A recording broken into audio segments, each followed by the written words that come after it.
భారతదేశంలోని ప్రతి సంఘటన వెనకాల పాకిస్తాన్లోని తీవ్రవాద సంస్థల హస్తమో లేదా వాళ్ళకి సంబంధించిన ఇక్కడి సపోర్టర్ల హస్తమో కనబడతా ఉంటుంది. ఏవైతే బాంబు పేలుళ్ళలో అరాచకాలు జరిగినటువంటి ప్రతిసారి కూడా అలాంటి వాళ్ళని ఇప్పుడు ఇంతకుముందు ఇక్కడికొచ్చి తప్పు చేసిన వాడిని లేపేయడం మీద కాన్సన్ట్రేట్ చేసి వాడికి సహకరించిన వాడెవరు అన్నటువంటి చుట్టూతానే కేసు అంతా నడిచేది.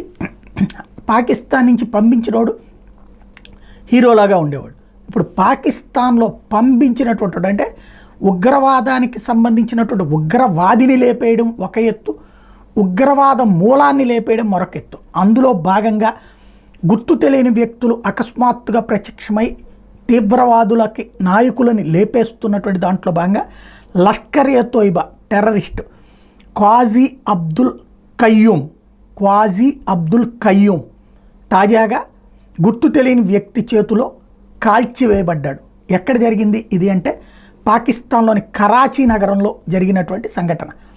అతను వాస్తవానికి ఈ లష్కర్ ఇ తోయిబాకి ట్రెజరర్, కోశాధికారి.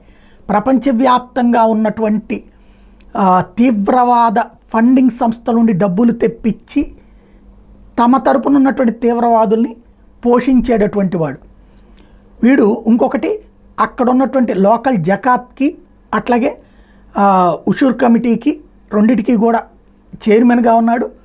అదే సందర్భంలో ఇతని అసలు పాయింట్ ఏంటంటే హఫీజ్ సయ్యద్, ఎవడైతే మనకి సినిమాల్లో కూడా వాడి పేరు వాడారు, తీవ్రవాద సంస్థలకు సంబంధించినటువంటి హఫీజ్ సయ్యద్కి అత్యంత సన్నిహితుడైనటువంటి వాడు.